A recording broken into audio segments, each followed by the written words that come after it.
मात्र शेतकऱ्यांचे खरे प्रश्न सुद्धा मांडणं गरजेचं आहे. ताथ्या 3 कर्जमाफ्या मिळाले आणि बऱ्याच शेतकऱ्याचा प्रश्न आहे की आमच्यावर कोणीच बोलन. मग खरे थकीत हेत यायचं तर होत नाही. तो फरक राज्य सरकारनं दिला पाहिजे. ज्याच्या खिशात पैसे असतात का येडेला बी बुद्धी सुचत असते. तर खिसा गरम असला की लोक त्याला रामराम घालतात. जाहिरी शेतकरी मित्रांनो, सध्या राज्यामध्ये पुण्यश्लोक अहिल्यादेवी होळकर कर्जमुक्ती योजना राबवणं चालू आहे. या योजनेचं नाव कर्जमुक्ती आहे, पण खरंच यामधून शेतकरी कर्जमुक्त व्हायलेत का हा सगळ्यात मोठा प्रश्न आहे. आणि महत्त्वाचं सांगायचं म्हणजे ही जी काही कर्जमाफी योजना राबवणं चालली आहे तर ही अपूर्ण योजना आहे, अपूर्ण. कारण खरी कर्जमाफी ज्या शेतकऱ्यांना मिळायला पाहिजे तेच शेतकरी याच्यापासून वंचित राहिलेत, त्याच्यामुळे ही अपूर्ण आहे. आता तुम्ही म्हणता, तुम्हीच सांगता की या शेतकऱ्यांना इतके यायलेत, इतके वितरित केले, मुख्यमंत्र्यांनी एवढे पैसे वितरित केले. मात्र दुसरी बाजूसुद्धा आपल्याला जाणून घेणं गरजेचं आहे की या कर्जमाफीचा खरा उद्देश काय आणि नेमकी कोणत्या शेतकऱ्यांना सुद्धा ही कर्जमाफी मिळण्याची गरज होती, हे सगळं आपल्याला या व्हिडिओमधून बघायचं आहे. त्याच्यामुळे व्हिडिओ शेवटपर्यंत बघा आणि जास्तीत जास्त शेतकऱ्यांना शेअर करा. आता पहिली गोष्ट लक्षात घ्या की कर्जमाफी कशामुळे, जे थकीत शेतकरी आहेत, जे कर्जच भरू शकत नाहीत, अशा शेतकऱ्यांना मुख्य प्रवाहामध्ये आणायचं, हा खरा या कर्जमाफीचा उद्देश आहे.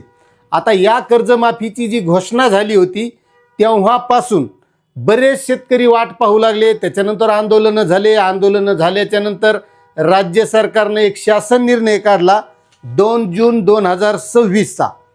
आता या शासन निर्णयामध्ये महाराष्ट्रातील जे काही शेतकरी आहेत या शेतकऱ्यांना कर्जमाफी देण्याचे कारण काय सांगितलेले आहेत. तर यामध्ये पहिलं कारण आहे अनियमित पडणारा पाऊस. म्हणजे पाऊस कमी झाला, शेतकऱ्यांना उत्पन्न कमी होतं. शेतकऱ्यांचं चांगलं पीक आलं, गारपीट होती, अतिवृष्टी होती, महापूर येते, त्यामुळं शेतकऱ्यांच्या उत्पन्नामध्ये घट होते आणि शेतकरी वारंवार कर्जबाजारी होतो. त्यानंतर महापूर येतो, नैसर्गिक आपत्ती येतात आणि यामुळं पिकांचं नुकसान होत असतं आणि यामुळं शेतकरी हा आर्थिक संकटामध्ये सापडतो आणि मग शेतकरी कर्जबाजारी होतो. आणि मग असे शेतकरी जे थकीत राहतात या शेतकऱ्यांना कर्जमाफी मिळावी. आता तसं पाहिलं तर ज्या काही शेतकरी संघटनांनी कर्जमाफीची मागणी केली होती ती होती सरसकट कर्जमाफी. आणि तुम्हाला सांगतो ही शेतकऱ्यांना सरसकट कर्जमाफी मिळणंच गरजेचं होतं. त्याचं कारण असं आहे की बरेच शेतकरी असे आहेत की ज्यांनी 2009ला, 2005ला, 2011, 12 असे कर्ज घेतलेले शेतकरी आहेत. त्या शेतकऱ्यांना या कर्जमाफीचा रुपयाचा बी लाभ होणार नाही, हे समजून घ्या. आता ज्याला मिळाली त्याला बरं वाटायले, पण जे वंचित राहिले त्या शेतकऱ्याचं काय. खरे शेतकरी ते आहेत, यायला तर मिळायलाच पाहिजे होती. मात्र खरे शेतकरी ते आहेत की त्या शेतकऱ्यांना सुद्धा कर्जमाफीची गरज होती. आणि जसा हे शासन निर्णय काढलाय आणि या शासन निर्णयानुसार जी कर्जमाफी मिळाली ती फक्त 1/4/2019 नंतर घेतलेल्या शेतकऱ्यांना मिळाली. आणि या कर्जमाफीसाठी प्रवीण परदेशी यांच्या अध्यक्षतेखाली जी समिती नेमली होती ती समिती अभ्यास करू लागली आणि त्या समितीने फक्त या शेतकऱ्यांनाच कर्जमाफी देण्याचं सुचवलं का काय. या अगोदरचे शेतकरी या समितीला दिसले नसतील का की हे थकीत केव्हापासून आहेत आणि त्या शेतकऱ्यांना लाभ मिळण्याची खरी गरज होती. आणि महत्त्वाचं म्हणजे राज्यातील शेतकरी कर्जमुक्तीनंतरही, म्हणजे या अगोदरही कर्जमाफ्या दिल्या असं नाही. 2017ला दिली, 2019ला दिली आणि 2008-9ला सुद्धा केंद्र सरकारची कर्जमाफी झाली होती. तरी सुद्धा शेतकरी कर्जबाजारी का होतो. आता याचं मूळ कारण तर दुसरंच आहे. हे काय नैसर्गिक आपत्ती, महापूरच आला हेच लय मोठं कारण नाही. कारण दरवर्षी काय महापूर येत नाही, दरवर्षी काय नैसर्गिक आपत्ती नाही. याचं मोठं मूळ कारण आहे ते बी तुम्हाला सांगतो. मात्र जी समिती नेमली होती त्या समितीला वारंवार कर्जाच्या या खाईमध्ये, दुष्टचक्रामध्ये अडकत असलेला शेतकरी बाहेर काढण्यासाठी, शेतकऱ्यांच्या जीवनामध्ये आमूलाग्र बदल घडवून आणण्यासाठी, कर्जाच्या विळख्यातून शेतकऱ्यांना कायमस्वरूपी बाहेर काढण्यासाठी आपत्कालीन आणि दीर्घकालीन उपाययोजना करण्याची आवश्यकता आहे असं सुद्धा या समितीला सुचवलं होतं. आणि त्यानुसार ही समिती अभ्यास करणार होती. मग आता जे राहिलेले शेतकरी आहेत ते शेतकरी या कर्जाच्या विळख्यातून बाहेर कसे येणार हा खरा प्रश्न आहे. आणि आता जी कर्जमाफी दिलेली आहे या कर्जमाफीची जास्तीत जास्त फक्त जाहिरातच व्हावी, कारण या जाहिरातीवर सुद्धा 10 कोटी रुपयाचा खर्च आहे. एसटीवर जाहिरात, फेसबुकला जाहिरात, पेपरला जाहिरात, टी व्हीला जाहिरात, मिळाली किती शेतकऱ्यांना याचाही विचार करावा लागेल का नाही. 10 कोटी रुपये खर्चच करायची गरज नाही. त्या 10 कोटीमध्ये काही शेतकऱ्यांना सुद्धा लाभ मिळाला असता. आणि माझ्यासारखे होतेच हे जाहिरात करायला, ह्या सरकारनं इतकं दिलं, ह्या सरकारनं इतकं दिलं, आहेत का नाही. बरेच जण नुसत्या हे आलं ते आलं सांगायलाच आहेत का नाही. मात्र शेतकऱ्यांचे खरे प्रश्न सुद्धा मांडणं गरजेचं आहे. नुसतं हे आलं ते आलं सांगित बसण्यात अर्थ नाही. शेतकऱ्यांच्या अडचणी ज्या असतात त्या सुद्धा सांगण्याची गरज आहे. आणि त्यामुळं आपलं चॅनल या बाबतीत काम करत असतं. त्यामुळं तुम्ही जर आपल्या चॅनलवर नवीन असताल तर चॅनलला सबस्क्राईब करा, व्हिडिओला लाईक करा आणि जास्तीत जास्त शेतकऱ्यांना ही माहिती शेअर करा. आता या समितीनं अहवाल दिला आणि त्याच्यानंतर 2 जून 2026चा शासन निर्णय काढला. आता मला सांगा, ताथ्या 3 कर्जमाफ्या मिळाले आणि बऱ्याच शेतकऱ्याचा प्रश्न आहे की आमच्यावर कोणीच बोलन, आमच्याबद्दल कोणीच बोलन. आता ज्याला मिळालंय का बस ते आपलं हे मिळालं ते मिळालं पाहू ते खुश आहेत. पण खरे शेतकरी येतं ज्या शेतकऱ्यांना 2017, 2019 आणि आता ही 2026 या 3ही कर्जमाफ्यामध्ये लाभ मिळालेला नाही असे सुद्धा बरेच शेतकरी आहेत. या कर्जमाफीतही बसत नाही, या नाही. मग त्या शेतकऱ्यानं 2012ला कर्ज घेतलेलं आहे, त्या शेतकऱ्यानं 2015ला कर्ज घेतलेलं आहे. मग खरा थकीत शेतकरी कोणता आहे आता तुम्हीच कमेंट करून सांगा. जसं आता मुख्यमंत्री म्हणतात की सगळे शेतकरी प्रवाहात आणायचे, सगळ्या शेतकऱ्यांनी कर्ज भरलं पाहिजे. मात्र या कर्जमाफीवरून शेतकऱ्यांच्या लक्षात हे येणार आहे की शेतकऱ्यांनी जर थकीत राहिलं तरच कर्ज माफ होत असते. मग खरे थकीत हेत यायचं तर होत नाही. मात्र जे आता नियमित भरणार आहेत त्याला फक्त 50,000 रुपये लाभ देण्यात येणार आहे. मग ते शेतकरी थकीत राहणार का नाही.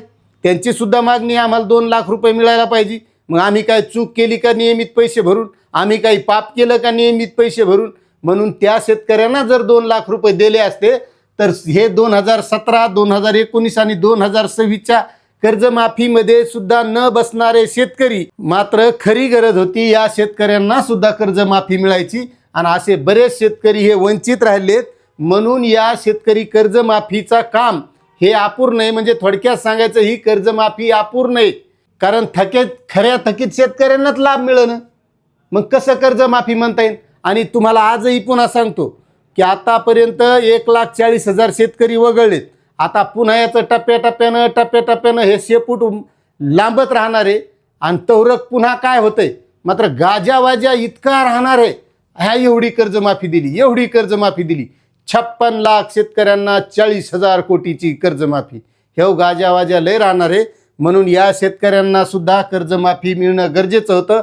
आणि माझं तर वैयक्तिक असं मत आहे की या कर्जमाफीपेक्षा शेतकरी जो कर्जबाजारी व्हायला या नैसर्गिक आपत्तीमुळे नाही व्हायला, या शेतीमालाचे जे भाव आहेत का ह्या भाव कमी आहेत म्हणून शेतकरी कर्जबाजारी व्हायला. आणि खरं पाहिलं तर जसे इतर बियाण्याचे भाव वाढतात, खता औषधाचे भाव वाढतात, मजुरीचे भाव वाढतात, डिझेलचे भाव वाढतात आणि या सगळ्या गोष्टी शेतकऱ्याशी संबंधित येतात. कारण डिझेल ट्रॅक्टरला लागत असतं, मजूर शेतीच्या कामाला लागत असतात, बियाणं खतं या गोष्टी सगळ्या त्या शेतकऱ्याला लागतात. आणि शेतकऱ्याच्या शेतीमालाचे भाव वाढत नाहीत हे त्यातलं मूळ कारण आहे. जरीही आता 2026ची कर्जमाफी दिली, कर्जमुक्ती दिली, यामधून काही शेतकरी कर्जमुक्त होणार नाही आणि यापुढे बी शेतकरी कर्जबाजारीच राहणार आहे. त्याचं मूळ कारण हे आहे की शेतकऱ्यांच्या शेतीमालाला भाव मिळणं गरजेचं आहे आणि त्यामुळं ही कर्जमाफी सरसकट मिळायला पाहिजे होती.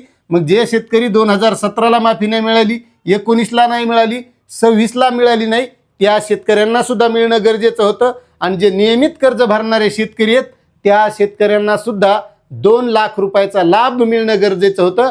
म्हणजे जे काही शेतकरी कर्ज घेतात ते सगळे नियमितमध्ये आले असते. म्हणजे मुख्यमंत्र्यांचा जो उद्देश आहे की सगळे शेतकरी आपल्याला कर्ज भरणारे करायचे, पुन्हा ते कर्जाच्या खाईत नाही गेले पाहिजे, तर त्यासाठी फक्त तीच उपाययोजना होती आणि यापुढं शेतकऱ्यांच्या शेतीमालाला भाव मिळणं गरजेचं आहे. आता भाव जरी समजा आयात निर्यातीवर अवलंबून असतील तरी शेतकऱ्याच्या मालाला भाव दिल्याच्या नंतर त्यामध्ये जो काही मार्केटमध्ये भाव चालतो आणि जो भाव दिलेला आहे त्यामध्ये जो फरक आहे त्यासाठी भावांतर योजना राज्य सरकारनं राबवली पाहिजे आणि जो मार्केटचा भाव आणि दिलेला भाव यामधला जो फरक आहे तो फरक राज्य सरकारनं दिला पाहिजे. त्यावेळेस खरं कुठं शेतकऱ्यांचा लाभ होईल आणि शेतकरी पुन्हा कर्जबाजारी होणार नाही. म्हणजे पुन्हा कर्जमुक्ती कर्जमाफी देण्याची वेळ सरकारवर येणार नाही. पण असं कधीच करणार नाहीत, कारण शेतकरी हा गरीब राहिला पाहिजे. त्याच्याजवळ जर चांगले पैसे आले, चांगला शेतीमालाला भाव दिला तर तो पुन्हा चांगला होईल आणि मग तो बोलण्याची ताकद वाढेल. कारण एक लक्षात घ्या, ज्याच्या खिशात पैसे असतात का येड्याला बी बुद्धी सुचत असते. बरोबर आहे का नाही? आपल्या खेड्यापाड्यात साधा भोळा माणूस असला म्हटलं खिसा गरम असला की लोक त्याला रामराम घालतात आणि ज्याचं काही खरं नाही साधा भोळा कपडे आपले शिकलेला बी असला तर त्याला जास्त भाव देत नाहीत. म्हणजे पैशावाल्याला किंमत आहे. म्हणून असं कधी होणार नाही असं मला तरी वाटत आहे. आता याच्याबद्दल तुमचं काय मत आहे नक्कीच कमेंट करा. चॅनलवर नवीन असाल तर सबस्क्राईब करा. धन्यवाद.